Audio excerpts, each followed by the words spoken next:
Live if you are. Okay.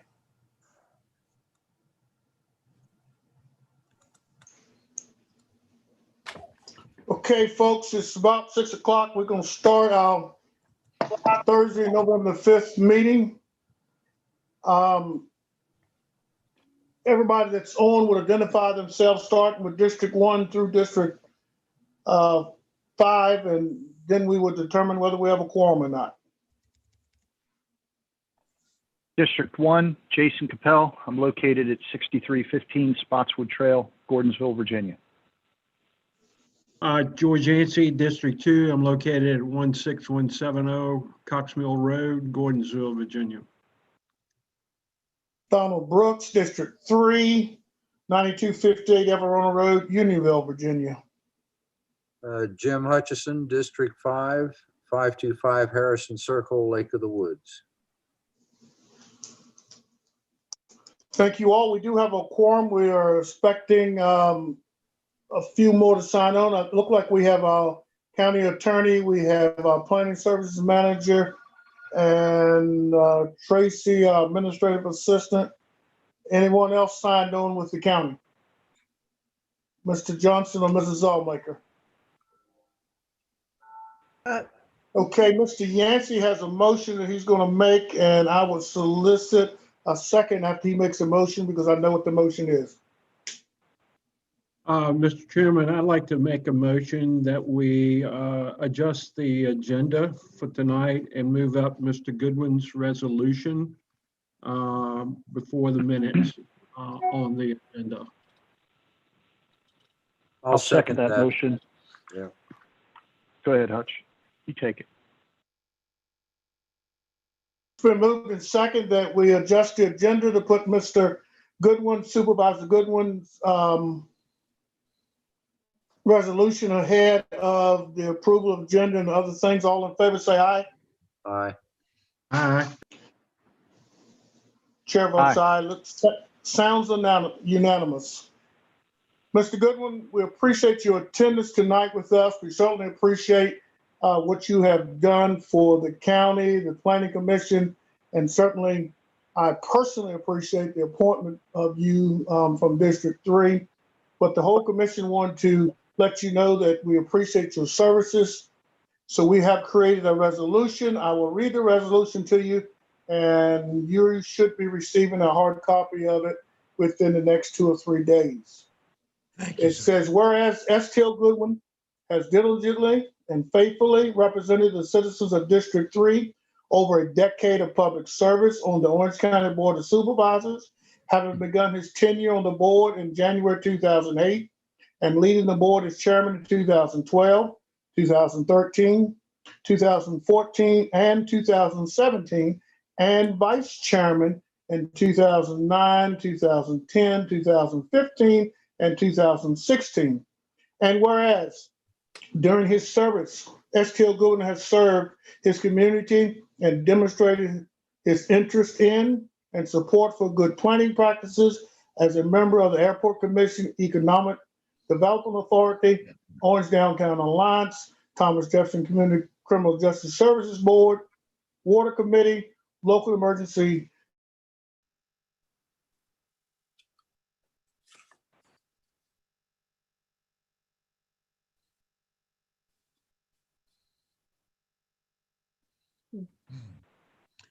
Time to stream. I think he froze. Yeah, it seems so.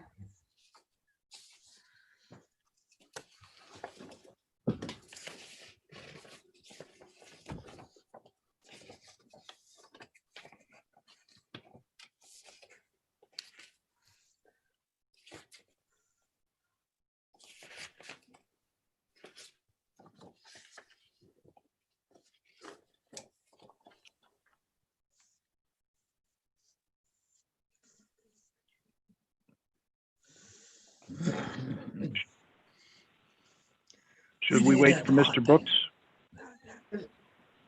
I'm sorry, Yeah. Teal. He's got to finish the resolution. We need that broadband quickly. Technology is not always perfect. No.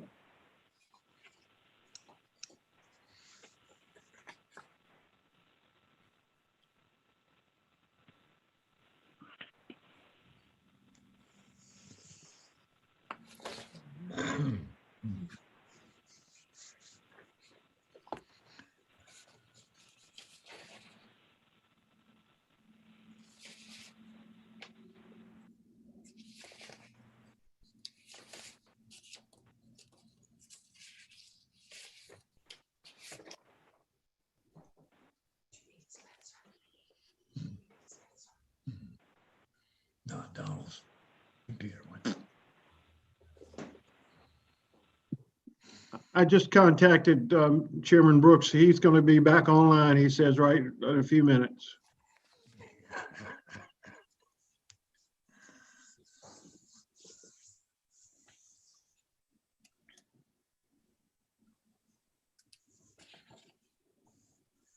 I would offer as the vice chairman to finish the reading, but I know that Chairman Brooks would like to do that. Are you okay pausing here, Mr. Goodwin?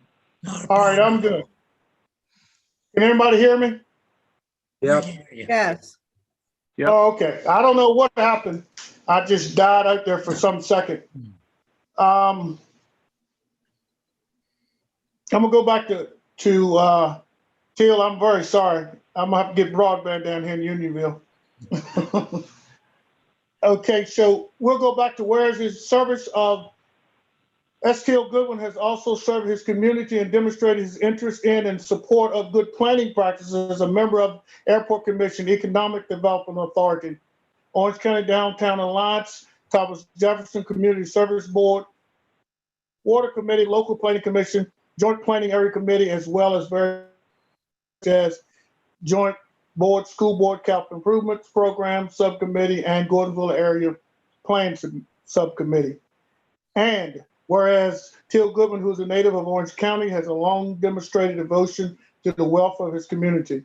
Now, therefore, be it resolved on this 5th day of November 2020 that the Orange County Planning Commission hereby extends its admiration and appreciation to S. Teal Goodwin for his commitment and devoted service to Orange County, Virginia.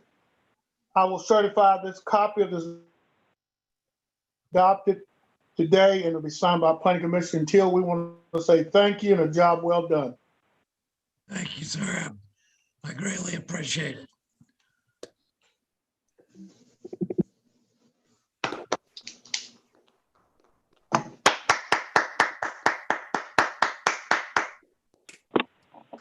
Would you like to say anything else, Mr. Goodwin?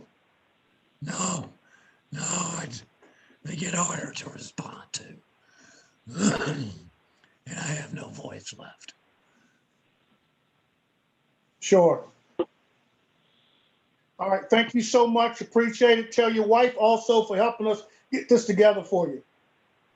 I will do that. Thank you all very All right. much. Godspeed, Teal. Thank you. Y'all have a good evening. More than Thank you, welcome. Teal. Thank Best you. to your family, Teal. Thank you. Y'all take care. While we got this opportunity, I want to thank the commission for allowing us to deviate to take care of that important issue for us today. So let's go back to the approval of the agenda as presented. Unless someone has some changes, please. So moved. I'll Second, second it. It's moved to second that we approve the agenda. All in favor, say aye. aye. Aye. Aye. Chair votes aye. Motion carried. There was an issue with you getting some minutes. Did everybody finally get their minutes and was able to peruse them? Yes. If so, Yeah. we would like to have a motion to approve the minutes of the October meeting unless there's some changes. So moved. It's been moved. Is there a second? Chairman Brooks, do they need to be a motion separate, or can we make the motion for both of them? I think we can make the motion for both of them unless somebody's got a Well, complaint. I think you had actually, let me just double check. I believe you had already approved the October 1st minutes. Well, I've got September the 3rd. I'm sorry. I've got October the, 15. Yeah, what was emailed initially were the October 1st minutes, and right, those I were got actually, October the 1st. and those were approved at your October 15th meeting. So what we So- really need to do is approve the October 15th meeting. Yes, sir. Okay, is everybody comfortable with that? And if you felt, I mean, I know that was very late arriving, when we discovered the error. So if you feel like you'd like to have a little more time to look at them, you can defer approval till your next meeting if you're more comfortable with that. Okay.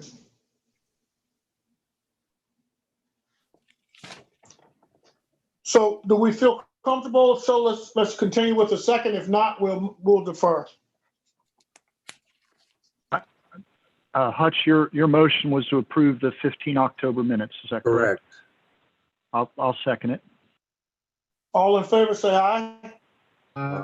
Aye. All opposed?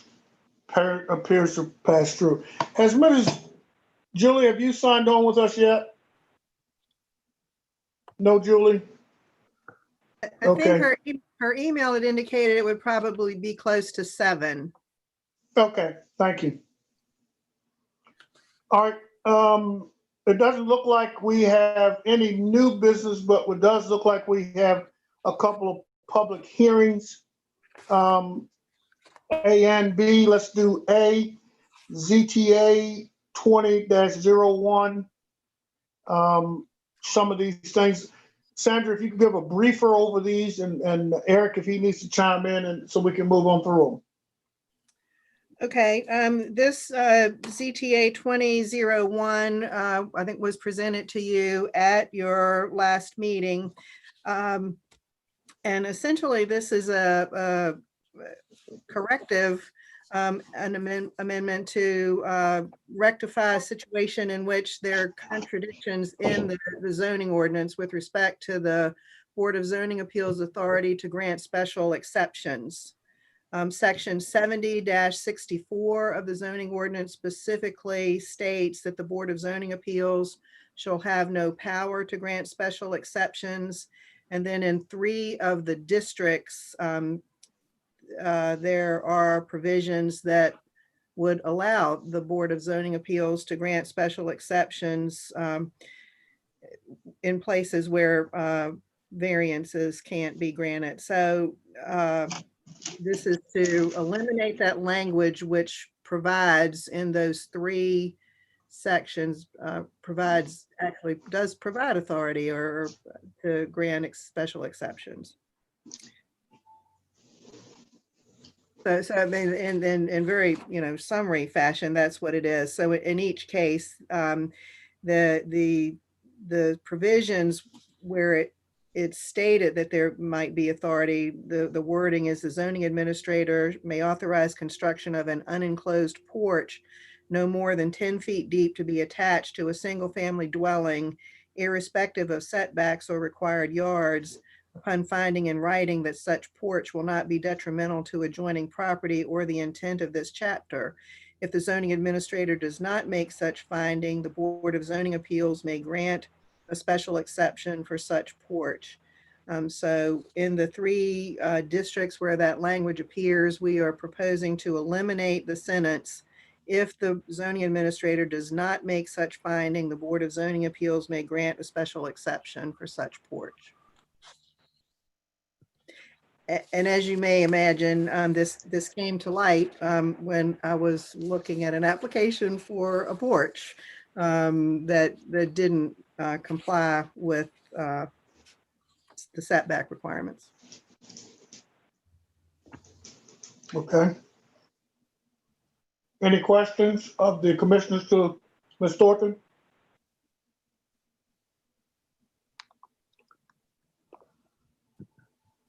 Hearing none, I just have one. Isn't it? So we would have to make a motion, if we agree with this, after we get time for public comment, correct? Yes. I believe, I think we still So- do, we would still need to allow opportunity for public comment, as you would with any public hearing. So the motion would have to be something similar to,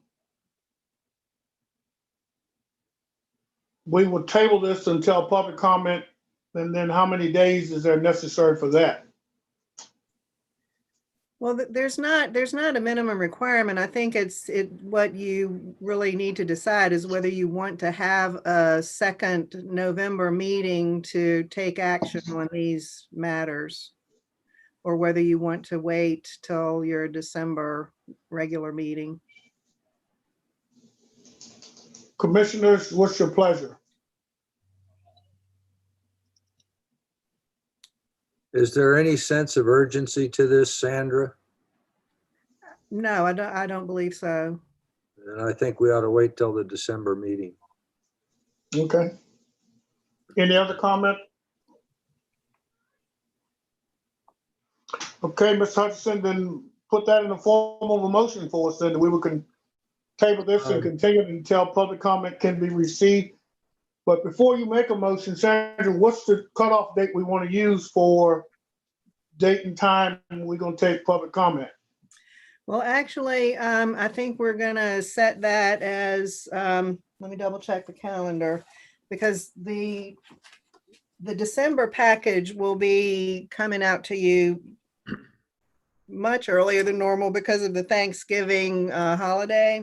So we anticipate getting those packages out by Friday, November 20th.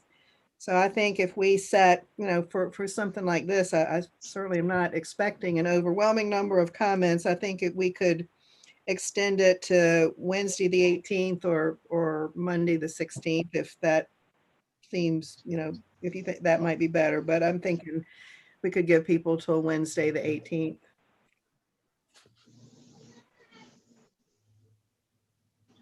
Okay. Mr. Hutchinson, with that information, what's your motion?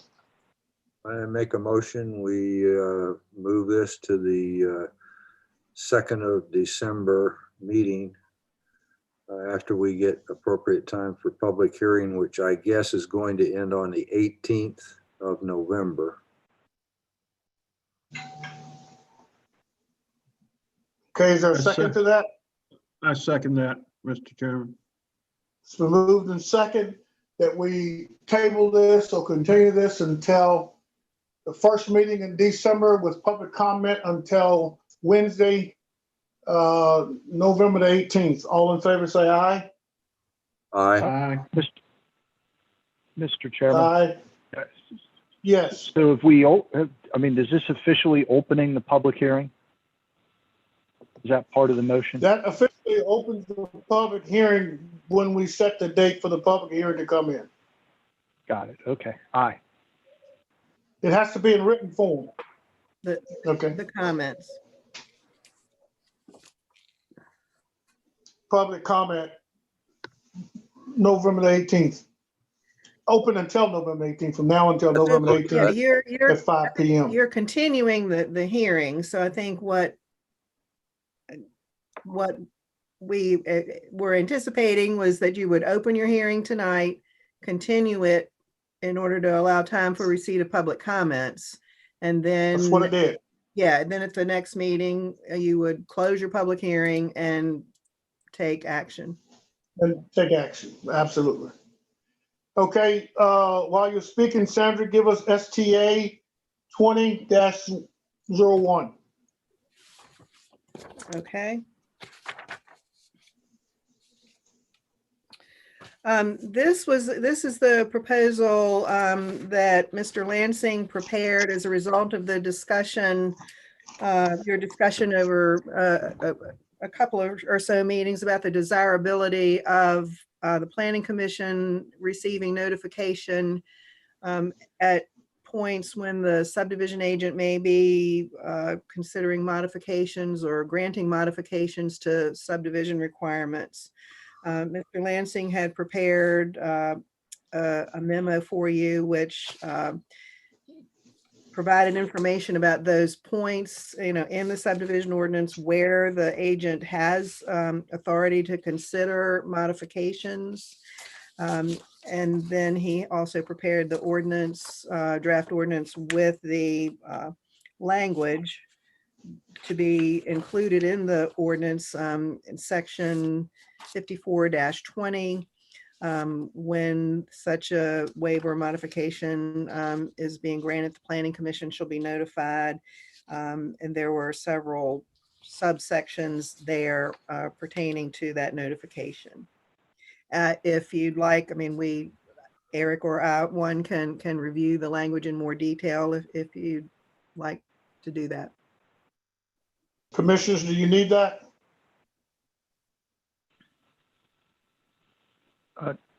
I don't, Commissioners Mr. got any Brooks. questions?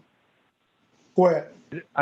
I'd just like to thank Mr. Lansing for putting this together and for the commission considering it. I think it's a good idea that, you know, we just get notified when waivers are given.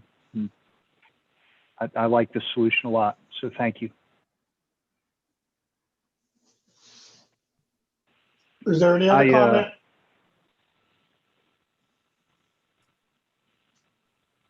If not, I solicit a motion to move. Mr. Chairman, This- I'm sorry. I'm sorry, go ahead, Mr. Lansing, go for it. Yeah, one quick thing. There was a slight revision that I had made to this draft. One that will not require re-advertising, but looking at what's in the agenda, it doesn't include the revision that I had made. This is to the very last paragraph, and I'm sorry for not noticing the absence of it until just now. But I will email that out to everyone if you would like, and I can also read it to everyone.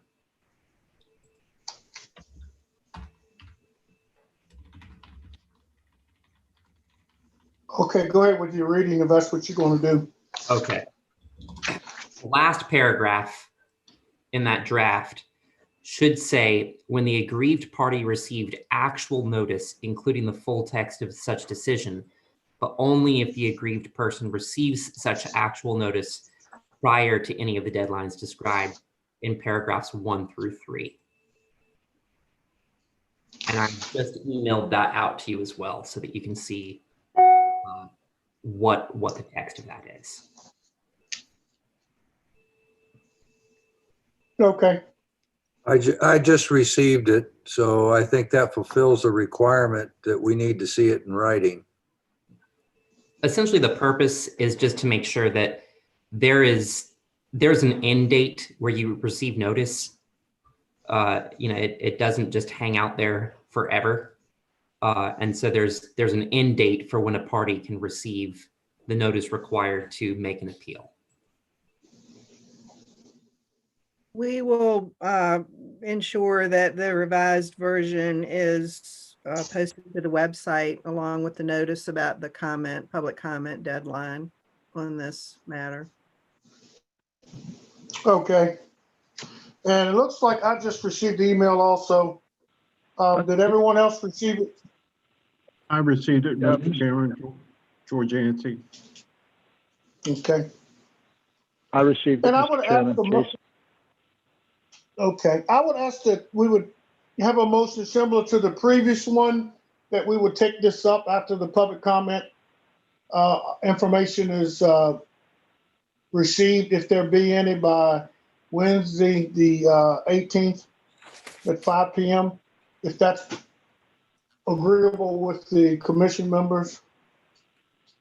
Yeah, Mr. Chairman Brooks, I'd be happy to make that motion. I make a motion that we open the public comment period for this action, and that we set the end date for written public comments at November 18th.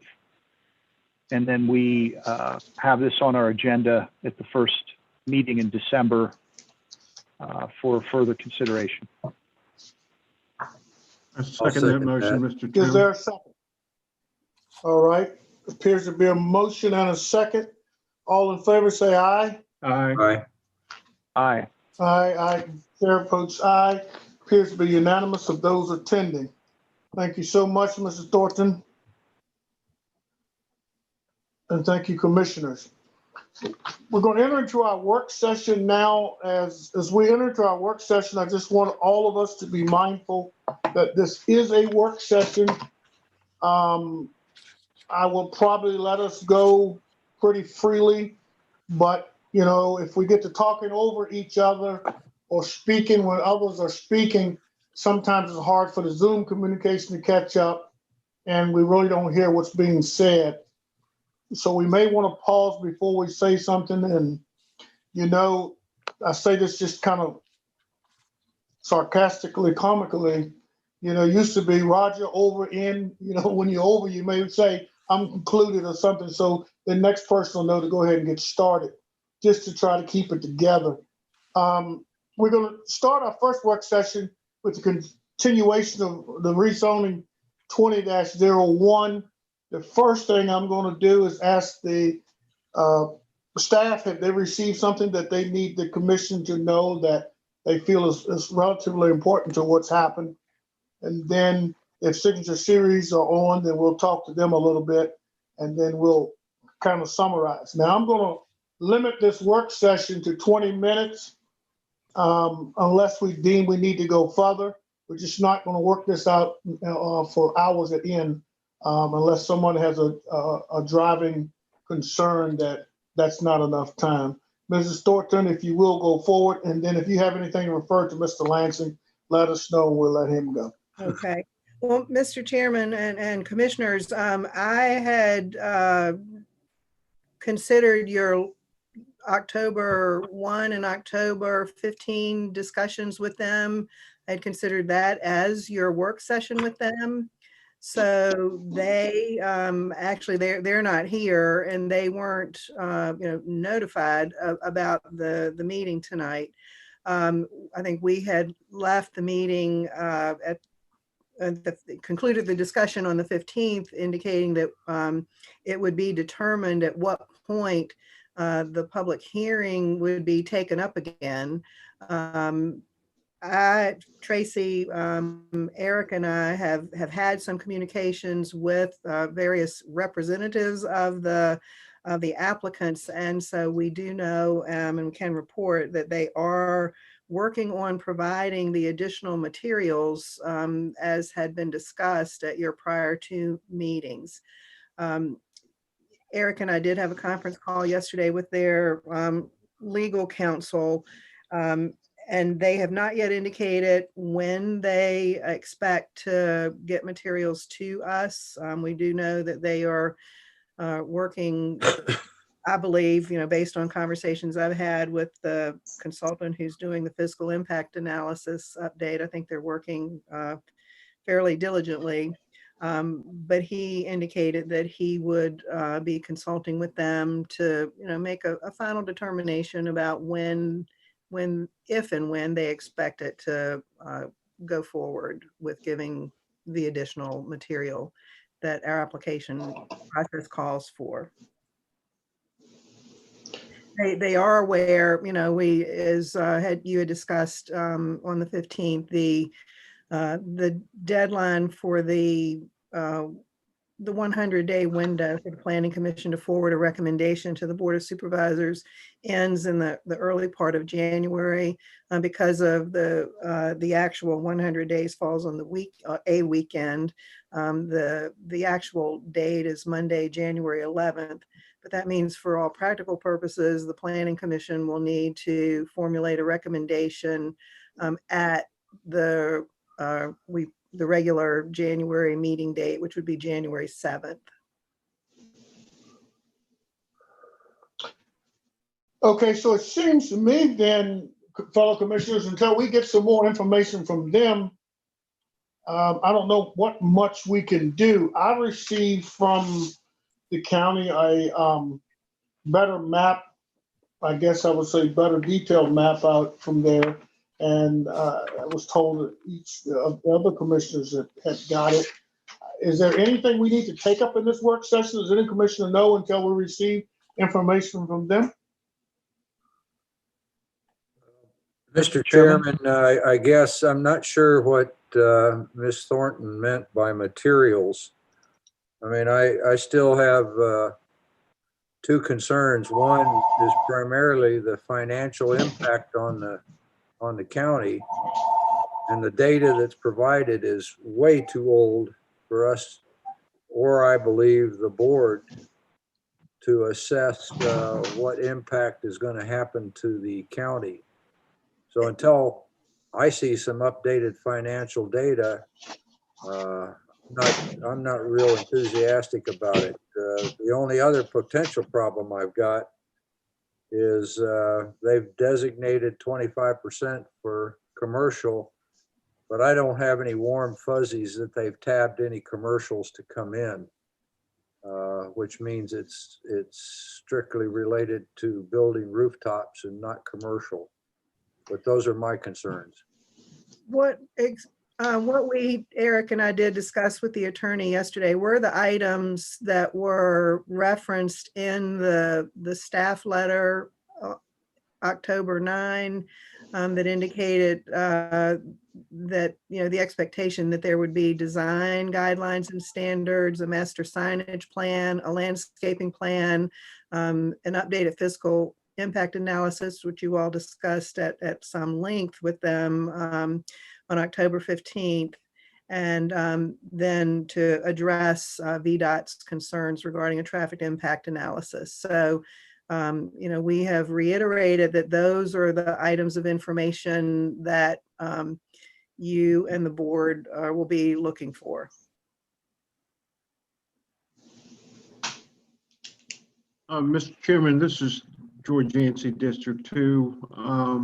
I think what Mrs. Thornton has just said really puts the onus on the applicant to provide the information as promptly as possible. And therefore, I would recommend to my fellow commissioners that we table this until our December meeting to see whether or not they will have some data to present to us.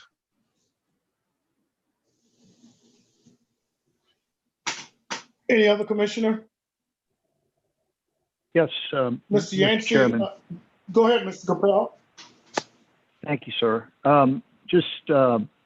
I concur with everything Hutch said and Mr. Yancey as well, and I want to bring up a couple other things. I've been studying this a little further. Just in a quick summary, it appears to me they're asking to be able to build the residential without really any commitment of doing commercial, and that bothers me. That there's just no teeth in it right now. It bothers me, and Ms. Thornton, with this and the others, what they've called proffers, agreeing to conform to our ordinance is not a proffer.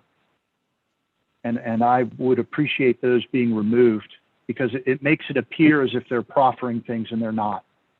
And in fact, I kind of am wondering in some areas if their proffer isn't actually saying that they're going to do less than the ordinance requires.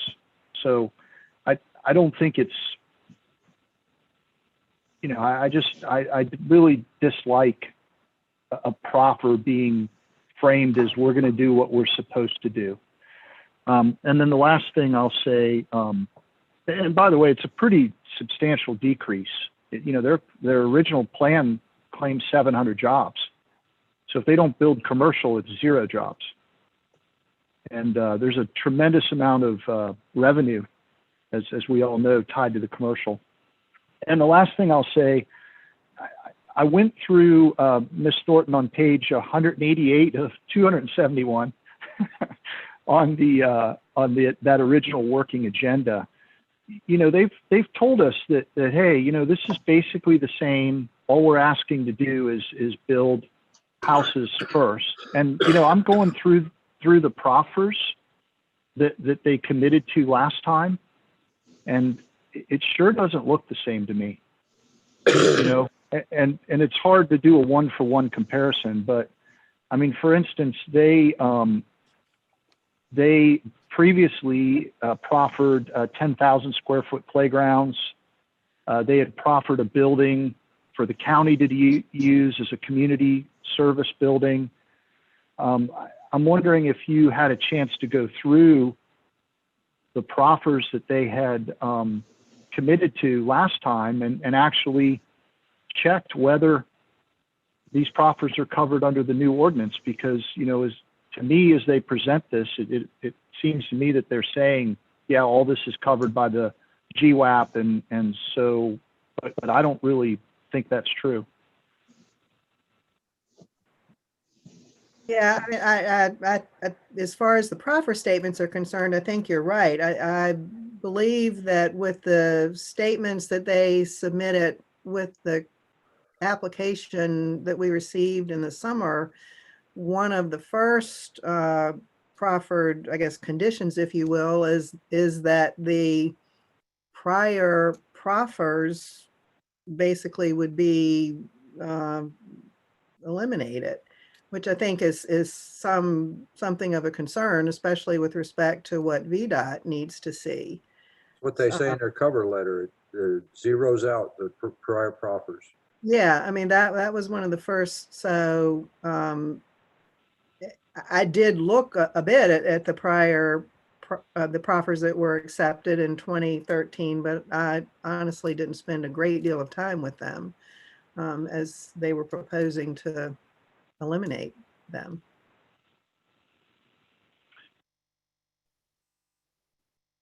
Sandra, if Jason's point on the GWAP requirements versus their proffers is an interesting one, why don't we put the onus on them to deal with the proffers that were mentioned in the original effort to compare it with what the GWAP is? If it's not in there, then they need to take a strong consideration to include them. So what they had gotten, what had been approved before, compare Right. that with the current requirements. Okay. We'll compare it with the GWAP requirements, particularly on recreation areas and that kind of stuff. But put the onus on them to do the research with the GWAP on their multi-use that's already been approved.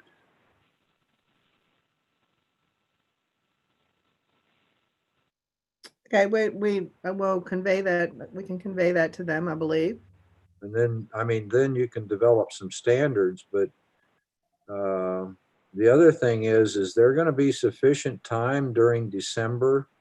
Say they bring their stuff in the early part of December for you to staff it with various agencies and activities in the county?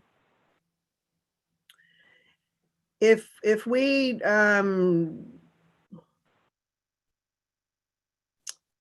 guess actually I hadn't really thought about having to go back through the ARC committee process. No, there would not be time for that. That poses a problem. I mean, not in the normal time frame that we would allow for that review. Yeah. If I could interject though, if we go much further than the December 1st meeting, we're going to get into our 100-day problem in January. In order to meet the 100-day requirement, you will need to formulate a recommendation at your January 7 meeting. Right, and if we're going to let it go beyond December 1 for ARC and different type of formalities, we're not going to get there unless my date calculator is off. Well, that poses a problem, Mr. Chairman, because, based on whatever materials they submit in, the impact on the county, everything from the schools all the way down to the treasurer are going to have to take a look and make sure that they concur and agree with those things before we recommend approval to the board. We've got a quandary here. Mr. Lansing? Yes, Mr. Chairman. With the new approval of the extended COVID deadlines, did that help us move that 100-day at all? No, it doesn't, unfortunately. Okay. COVID-19 does extend or suspend deadlines, but in order for that suspension of deadlines to apply, it needs to be related to COVID-19.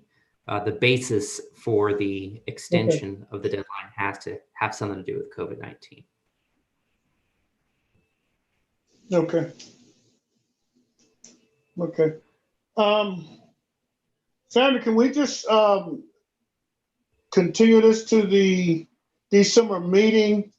And then it's a work session, so we can pretty much move this at will, I'm believing. And you try to tell us within the next couple of weeks how we can configure everything in and make it work? Well, yeah, I think once we hear back from their attorney on how they think they would like to proceed and when they believe we could expect material, I mean, we can kind of use that as a starting point, I think, to then think about what dates we need to work with to meet your deadline. So, I mean, I think we would be able to I would think, based on the conversation yesterday, we should, be able to provide some information to you within the next week or so. Is that Can Mr. I make a- Lemming? Ms. Go ahead, Thorne? Mr. Yancey. I said, is the attorney for signature Clark Lemming? No, John McManus. Okay. If I may make a suggestion, I mean, my opinion would be to figure out when you need the material by, to get the appropriate reviews and have it ready, by the January meeting, and tell them that date and say, that's when I need the material by. Well, we certainly, I mean, we'll do that too, but I, and Eric may correct me, my impression was, part of the discussion that they need to have themselves is whether they believe they can meet our deadlines to begin with for this January decision date. This is just me, all right? And I'm not going to try to speak for anyone else, but I mean, it's not like the very first time we saw this, we didn't ask them for additional information. And it's not like they didn't fight us over it and say they didn't need to do it and give us a bunch of excuses and tell us why they didn't have to do it. And now they're saying they might do it and they're going to do it, but we may not get it in time. And I kind of say, well, I don't see how that's really our problem. Well, so that's just my opinion.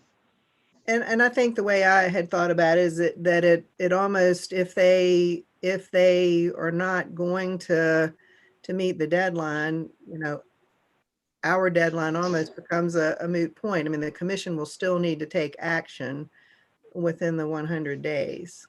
What's the date for a public hearing date?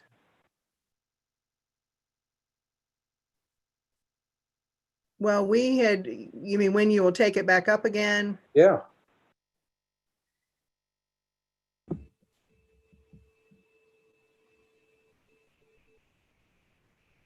I'm actually, now that you're asking that question, we may not be able to do this in order to meet the 100 days. I mean, to allow for I know we had opened the public hearing, I think, and maybe Eric can comment on this. We had specified a public comment period.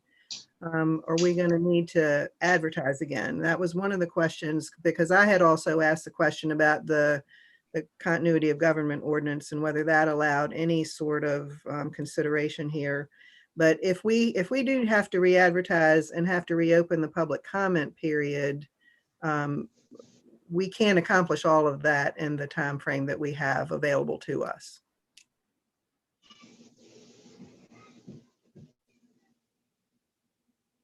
Are they able to withdraw their application and reset the 100-day clock? No, if they withdraw, they would not be able to reapply for a year.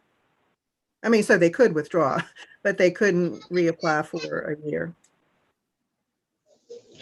Well, if I can, it seems like to me, we can establish the timeline. We can put it all in place like Mr. Capel suggested.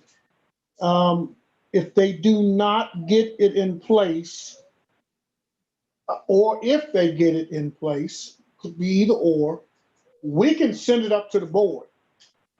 That restarts their clock again for anything that the board may seem they need. Just because we approve it does not say the board has to, nor does it say the board has to agree with us if we deny it.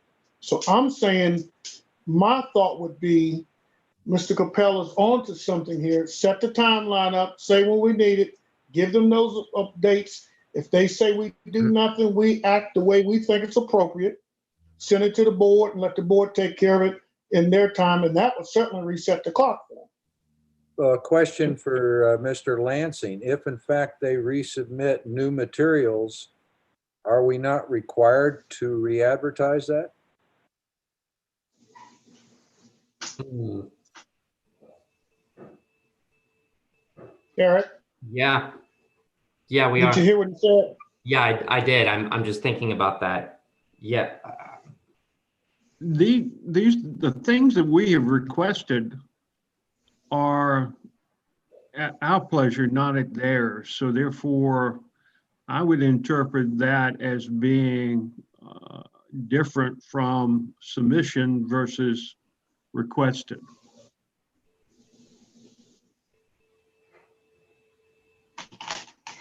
I'm not sure I agree with that, Mr. Yancey. Some of it I may agree with, but my opinion, and I'm not blaming I'm not laying any blame on anyone, but my opinion is they really didn't have what they should have had in place to even start this process. And so I think it may be true that some of it's at their pleasure, but I think some of it is not at their pleasure, that there's information missing. Don't have a problem with that. There, I think, are mitigating circumstances whereby a former high-level county official gave them bad information that they relied on, which is, as Mr. Lansing says, is not legally bounding, but, you know, I don't know. This thing has been not mishandled by the current planning, the department and administrator, but it has been mishandled in numerous ways over the last couple of years. And, you know, I feel bad for the applicant. I understand what the other commissioners are saying in terms of documentation. I think there should be some consideration of allowing submission. And, you know, as Mr. Brooks says, we can elevate it to the next level to the board of supervisors, and then it's on their plate. We can send it with the recommendation of nay or yay. So, you know,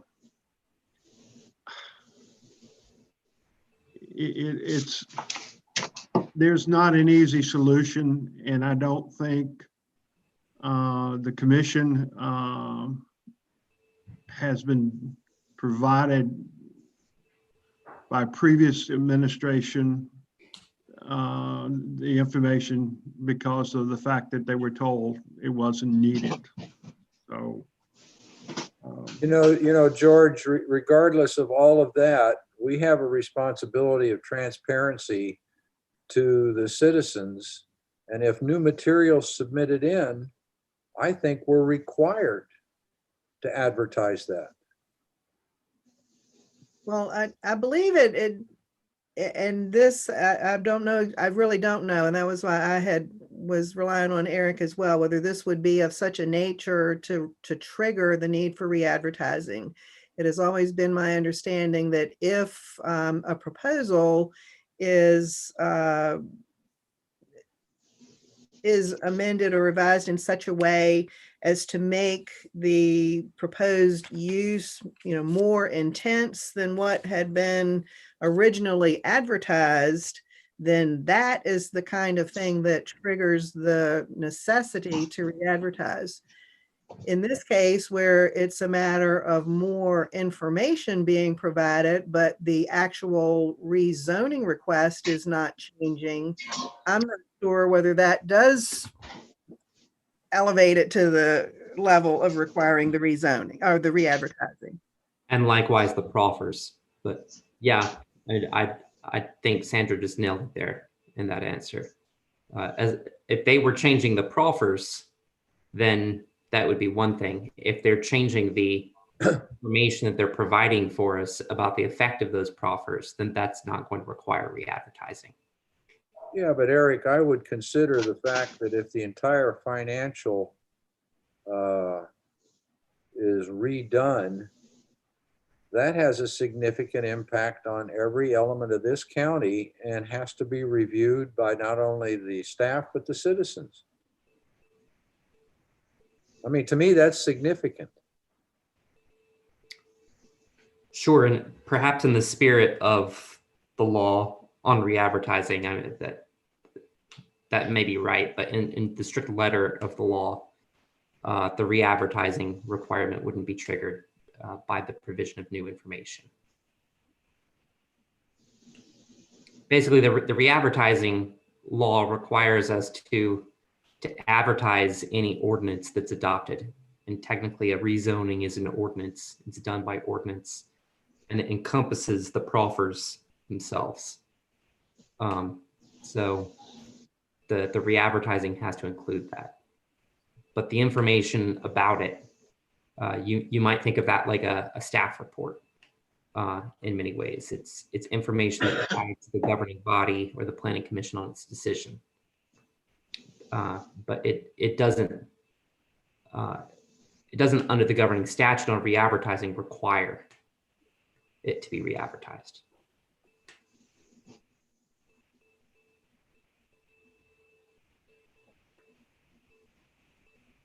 Well, Okay, the Go ahead, advertising piece, just makes it even more difficult. I mean, even if we don't have to advertise, it's still a very, very tight schedule, potentially a schedule that can't be met, with the public comment and all that. But in any case, I agree with Mr. Brooks, and I guess we just need to march forward and tell them when we need the data, and let them know that what's at risk is if we don't have what we need to consider, there's going to be some planning commission members that are going to have a tough time supporting them. Or it may be one, I don't know, but at least some subset of the planning commission. Sandra, do you think you could get a timeline together and in the next week or so and get it presented to them and tell them what we needed?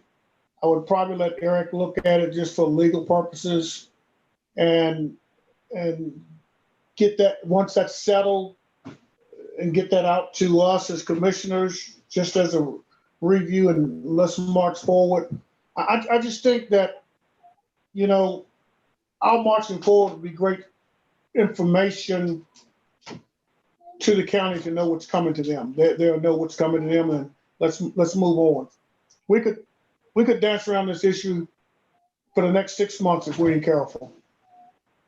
And I'm sure the applicant themselves want to get before the Board of Supervisors. Because ultimately, the longer we tie them up, the longer they can get started on the project, if it goes that way. Yeah, I can definitely do that within the next few days. Okay. Is that by consensus okay with the commissioner? Good with me, Mr. Chairman. Same here. Okay, so that's what we would do with that. we need to clean up that a little bit and just get it moved on, I believe. All right, work session letter number B, the board initiated zoning text amendment for setback along Route 20 between Hardwick Mountain and Maud's Lane from 300 to 100. Sandra, as we get started on this, I'm just gonna ask a question I didn't have a chance to look up because I've been busy. Isn't that the historical overlay?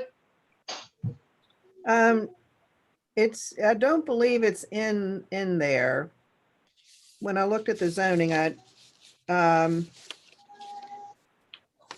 but now that I'm thinking about it, I'm not 100% sure whether or not I turned on the overlay area. I did listen. I wasn't present for the board meeting where this was voted on to pass to you for consideration. And I had represented based on the motion sheet, which was in your agenda package.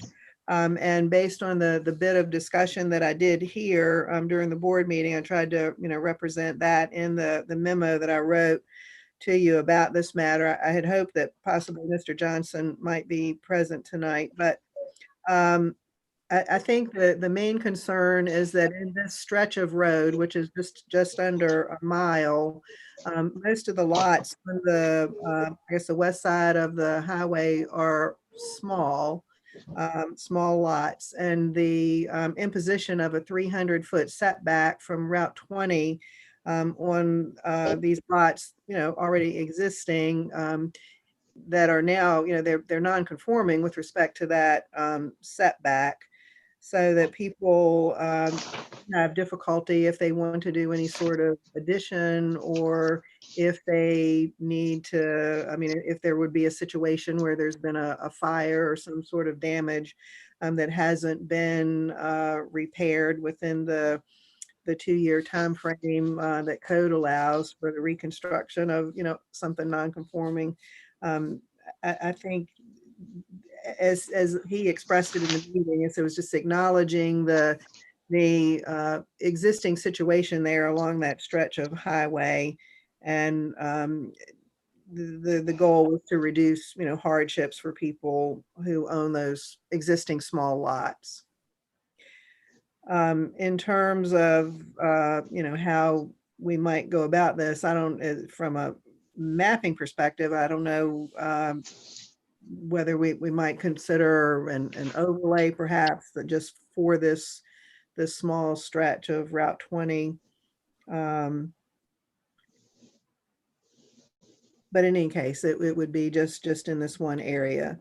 On the eastern side of Route 20, the railroad tracks for the better portion of that segment, the railroad tracks run essentially parallel to 20, and then there's a bit of a sort of a turn from the railroad tracks away from the highway. But there don't appear to be any large, parcels, or certainly no major large parcels. Most of them are zoned agricultural. There are two parcels that are zoned. Let's see, there's one that is R4, and another that is it's commercial, I believe.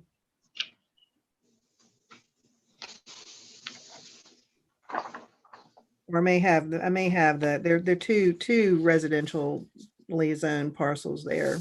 I think one's R1 and the other, I believe, is R4.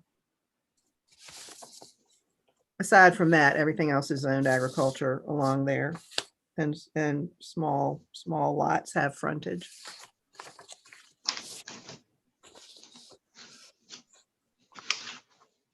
Commissioners, y'all got any questions, comments?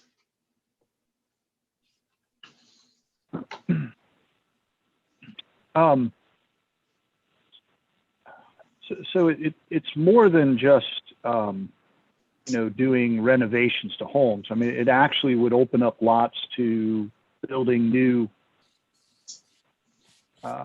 structures, right? I mean, someone could now build a home there that couldn't have been built there before. Is that true? Um, it could be true for some of these small lots if if they're not currently homes there.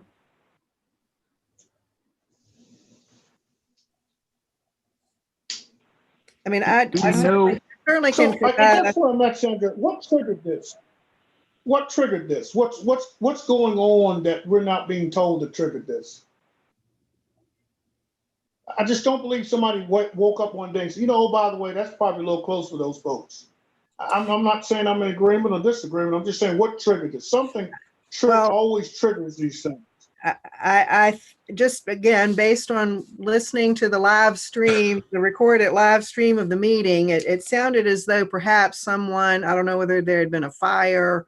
It sounded as though there had been some sort of partial destruction of an existing home that someone was not able to We're restore. building back. Okay, so I know what triggered it then. You don't need to say anymore. I know what triggered it.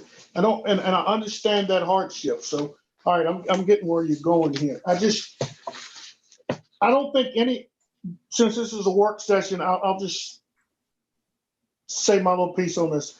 I don't think anything we do as a commissioner or as a county should directly or indirectly hamper somebody from having a home.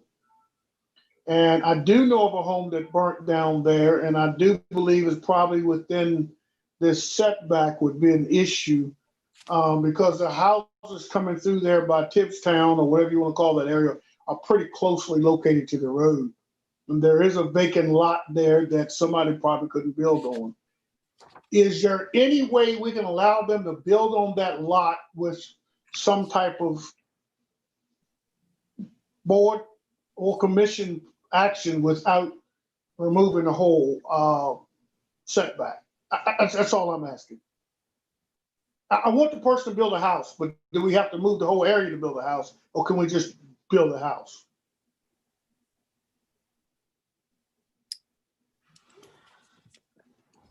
I'm thinking I may need to review the language related to non-conforming structures and whether these are situations where a variance might be required and potentially they would be eligible for approval. I mean, if we got to do this to get that done, I don't have a whole lot of heartburn. But we spent a lot of time up in Barbersville in that area in a town hall, showing them what we were going to do and what we did, and they seemed pretty satisfied. I just don't want to disrupt that tranquility just to take care of one issue. If we can take care of one issue, let's take care of that issue. Yeah, Mr. Brooks, for your, it is outside of the overlay. Yeah, I thought it was, but I wasn't positive. And you know, it just seems really wrong that if you have a home and the zoning changes around you and then the home burns down, that you can't build your home back. Yeah, that's illogical. Yeah, and so I agree with Mr. Brooks. You know, is there some way to fix the issues that need to be fixed without making that mile-long change? Well, I guess two questions. One, was that home already in non-conformance by being built within the setback area? And number two, is there enough land for them to build a home outside of the setback area? Well, being very familiar with the roads, I drive it almost every day. Most of those homes probably could not be built back in that area because of the setback, if they were there. And those homes have probably been there, or those home sites have probably been there, I would say 100 years. Yeah, I would say the overlay and things like that came after the homes were built, not the homes were built and then the oversight. yeah. It was my impression that the homes that are there have been there for quite some time and probably predated They have. and predated the imposition of the setback. I was just thinking about whether or not, for say just one, home, if there really were just, one situation that needed remedy, if the variance process would be applicable, but the variance enabling legislation says that if you have a problem that is of such a recurring nature that some sort of zoning ordinance remedy is more appropriate, then the variance shouldn't be granted. So in this case, and I see, and I'm sorry, no, there is a scale here. I mean, there are some very, very small lots with frontage on the highway. Some appear to be certainly well under 500, less than 500 feet deep from the road, to the rear line. So I think that, if there's more, if there's additional information, or there other questions you would like to have answered before you make any determination about how you would like to see this addressed. Well, for my benefit, I'm just gonna say, I want this put on the next agenda for the meeting for a public hearing. And then questions in between, I'll sort them out for myself. When I see things like this, it indicates to me somebody wants to do something that they can't. And for us to prolong it for just our own inquiries, it seems like to me it hampers the person from moving forward. And I don't want to do that. Something is triggered this. I'm telling you, I've been doing planning commission work long enough to know when I see this is a trigger. Something was triggered. And I would just like to know, can we address what the issue is without changing everything? Or if we have to change everything, then so be it. Mr. Brooks? Yes. This is George Hanson. I would venture that we are dealing with owners that are in the low to moderate income category. And the other factor, I think here might be a factor as well, is the topo on some of those lots may not enable them to be in compliance at 300 feet. Because some of them are elevated to the extent. So, I can understand the hardship, and I'm like Mr. Brooks. To me, there is a responsibility that we have to make sure our residents do have safe housing and the ability to replace a home that has been damaged or destroyed beyond their control.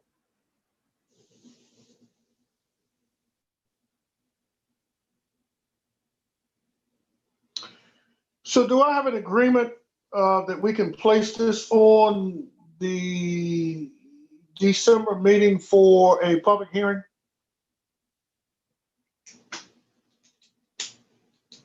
We don't need a motion for that, do we, Sandra? Because you placed other public hearings without us being notified.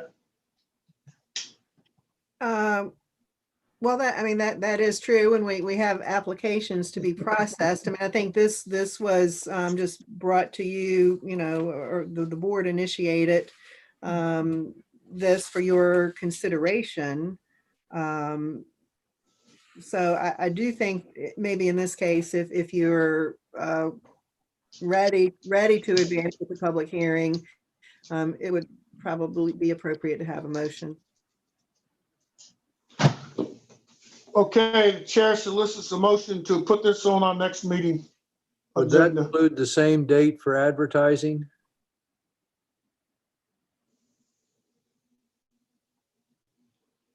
Well, I would need to run the ad. Let me just double check.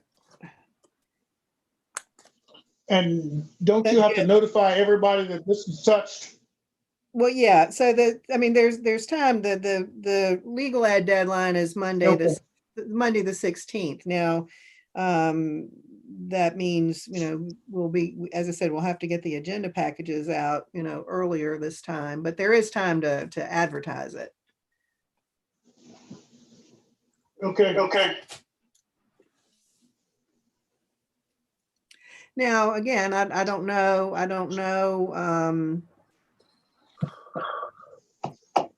know whether there's a sense of urgency, if this is something that, as I said, if you want to have, more information, or to look at some additional, mapping or graphics,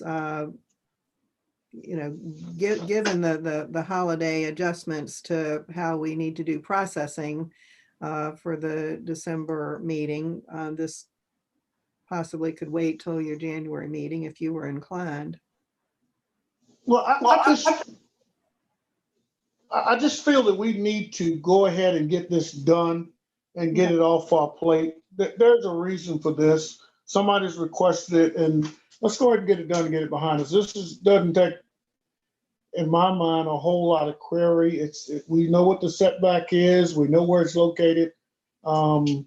We either in favor or not in favor. It's not any more study. It's not going to bring any more attention to it. So again, I'll ask for a motion to put this on our first December meeting. Mr. Chairman, I'll make that, go ahead and make that motion to go ahead and. Is there a second? I will second that, Mr. Brooks. It's been moved and seconded. We put this on our next meeting. All in favor, say aye. Aye. Aye. Aye. Chair votes aye. Motion is carried. Thank you so much for that. I just think that things like this that we can clean up quickly, let's move on with. Okay, folks, the application calendar. What does that look like, and is that possible? Mr. Chairman and Commissioners, with our apologies, we don't have a proposal to bring to you tonight. We, as I believe I sort of alluded to in the email about getting the agenda package out, once the 2,000 plus notifications went out concerning the pending FEMA flood map revisions, we have just really been inundated with calls and emails, and that is kind of severely Okay, we can move this on. impacted our time. We haven't forgotten. Tracy has been working on it, but I mean, we just really last week literally did not have time to finalize any sort of recommendation or proposal for you to look at. All right, we can adjust this and move it to the next calendar. We've already taken care of Mr. Goodwin's resolution, but while we're there, I received a text from his wife thanking us for thinking about Teal. She greatly appreciated it, and she sent a text to say thank the entire commission. Mr. Johnson, are you with us? No, Mr. Johnson. Sandra, do you have more of a report for us? Just a bit.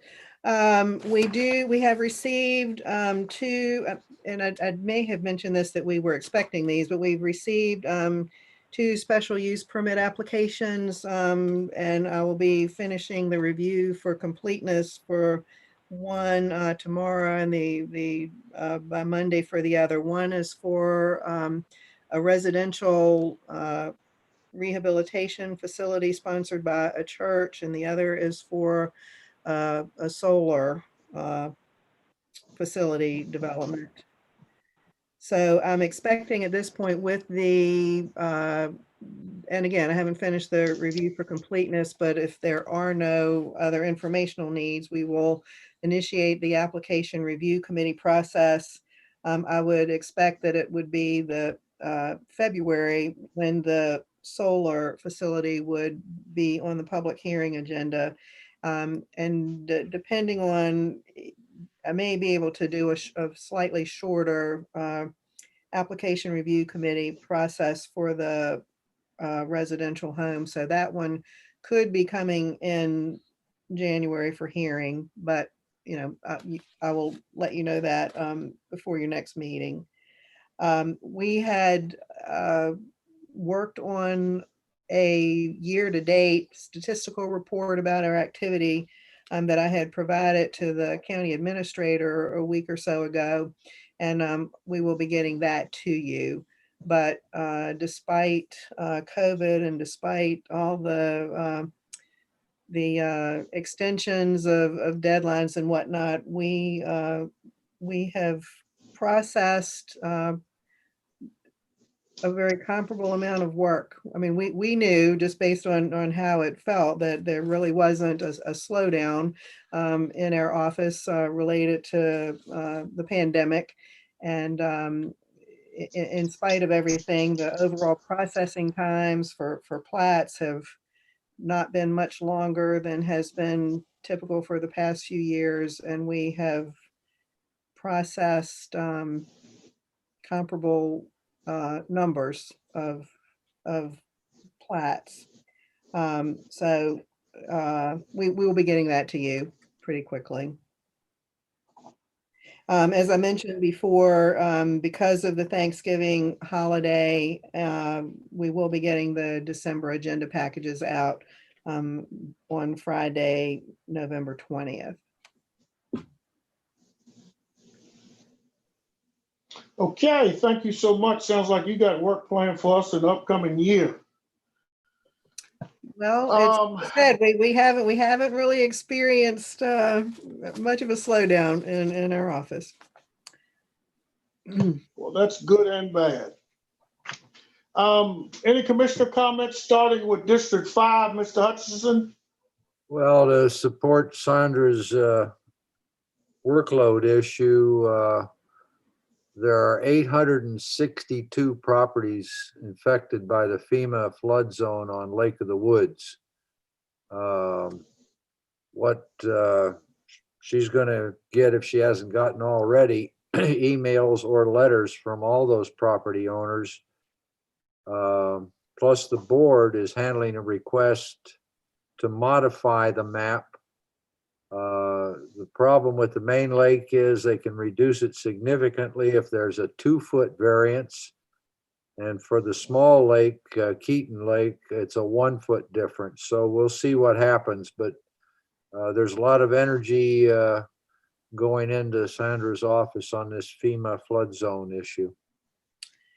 Yeah, there has been, and Tracy can attest to that. And I know I'm interjecting in the commissioner comment time, but I didn't mention that our deadline in order to get these comments and any technical appeals that may be received, our internal deadline is Wednesday, November 25th at noon.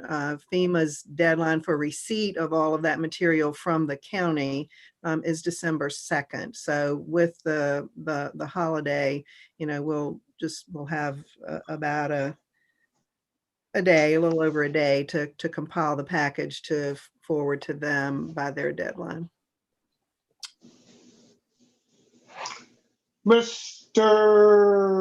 I have no comment, and Ms. Zolmaker has not signed in unless she has, as I heard. Mr. Yancey, you have any comment?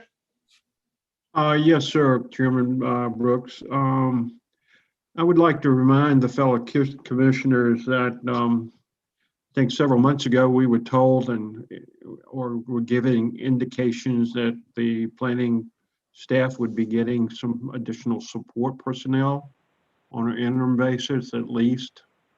It is disappointing that they are working diligently, but are having challenges making sure getting everything done in a timely manner. So therefore, I would recommend to the commission that we, in some manner or form, elevate to the county administrator and to the board that it's imperative that additional personnel is needed to assist to relieve the workload. As soon as possible. Mr. Yancey and other commissioners, that has been done. Mr. Voorhees reached out to me last week and indicated that they were very well along in a process of trying to facilitate getting the help in there. While he didn't go into detailed elaboration, he said that that was in his top 2 priority things for the county, was to get some help in there. And I do know they're working on it. Now, how soon they will have somebody in place, I do not know.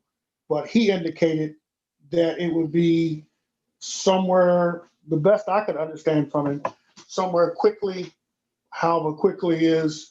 But I do know that's in their priority list. COVID stopped a lot of things, such as interviews, and slowed down a lot of things that I'm understanding, even his work staff. Not taking up for him, but as he eloquently said, he's trying to get his feet on the ground too. And so it's a little bit tough there for him. But he is working diligently. He promised that we were in his top 2 priorities of getting some staff taken care of. Just so you know that we have done it. He has put his concern in the lack of people into an email to me, so it's not like he's saying it, and it's certainly in an email that he sent out to me after I made a request to him. Mr. Capel, District 1. Yeah, just to follow on that, Mr. Brooks, what I had been, because I asked District 1 supervisor about this very issue, and he said that Mr. Voorhees had maybe briefed the board that he was hoping in the early January timeframe to have someone on board, which, sounds like a long ways away, but when you consider, having to interview, screen, and then, okay, I've selected a candidate, they need to accept the offer, now they need to give notice at wherever they're presently working. January is actually not that far away. So that's what I heard. And I heard the same thing you just put across, that it is a priority, not only with Mr. Voorhees, but the board as well. And then if I may, Ms. Thornton, I was just curious on the 2 SUP apps that came in. You had one, a residential rehab facility. Mm-hmm. I assume that's some sort of maybe addiction rehabilitation, something along those lines? Yes. Okay.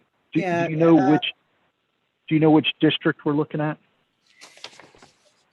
Same question with the solar, not that whether it's an addiction rehabilitation facility, but which district are we looking at for those 2 SUPs? The rehab, and it is an addiction rehab facility on Raccoon Ford Road and the address is Culpeper. Okay. And the location for the proposed solar facility.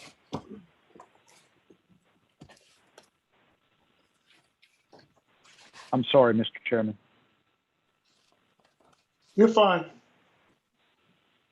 Locust Grove is the location for the Carthapin Road, Locust Grove. Okay, great. That's the solar? Yes. Okay, great. Thank you. On the calendar, a couple of the questions that we had, I just want to just point out I know everyone's on board with it. Things like when things need to be advertised, when things need to be submitted to make it to the next meeting. I think once we have a calendar, we'll know. I mean, it'll be on the calendar and we'll be able to look. So, and I totally understand the workload, Ms. Thornton. And I know Tracy's been very busy. One other thing, I just want to give a very quick update on the complaints, just really quick. I did speak with Mr. Voorhees. The county is looking at a enterprise system that might be implemented in the next 12, 18 months that would have some functionality to it.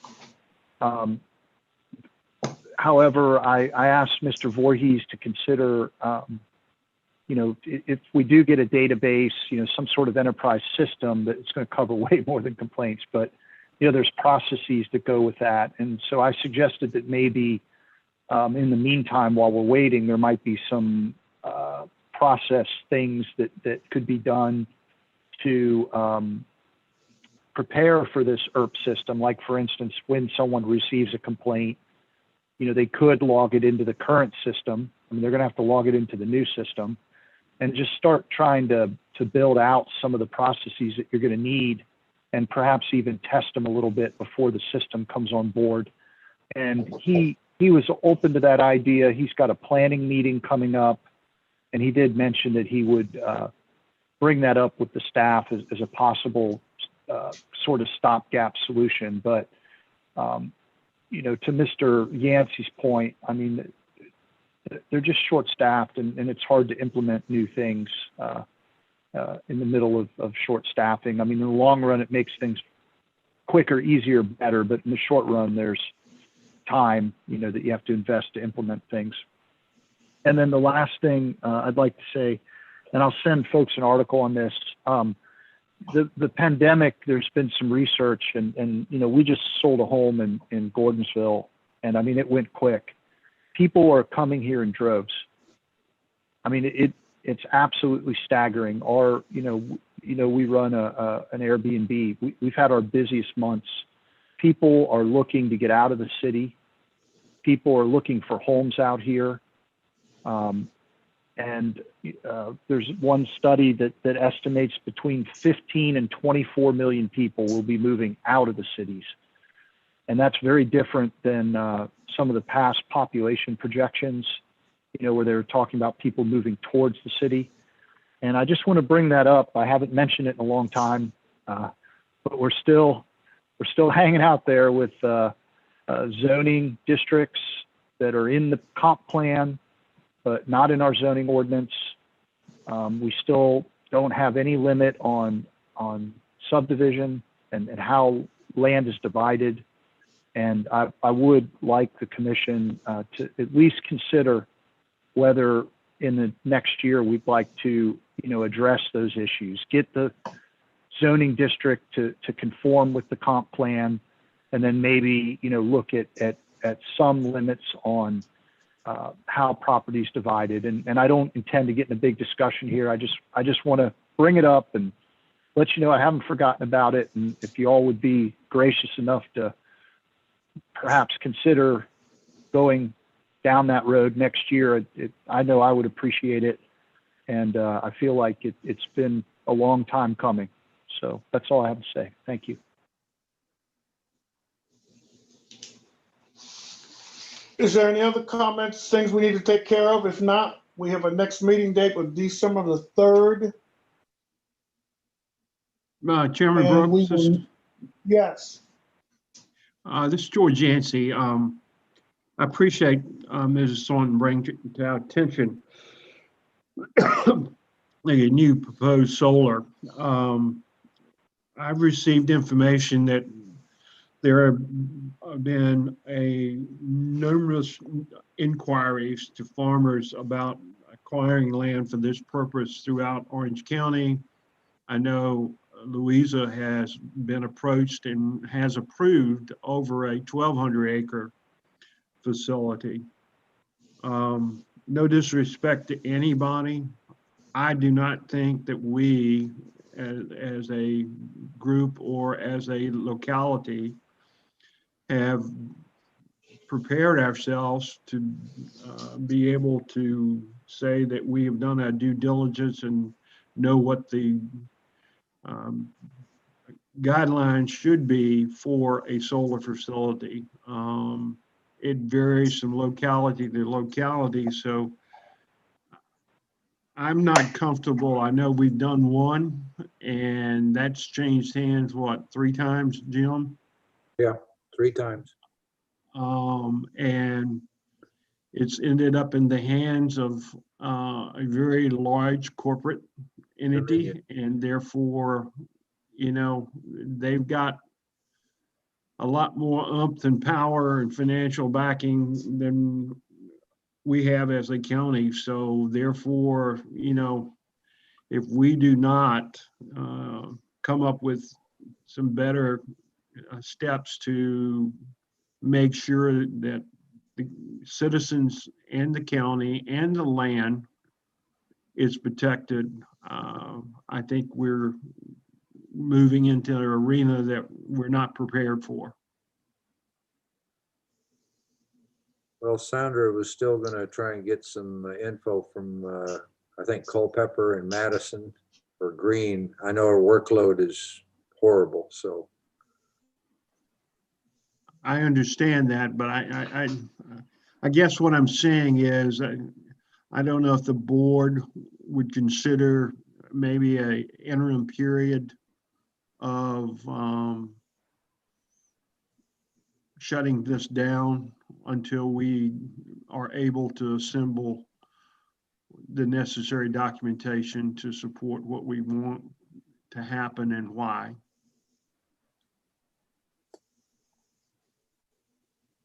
I just throw that out there for you all to consider.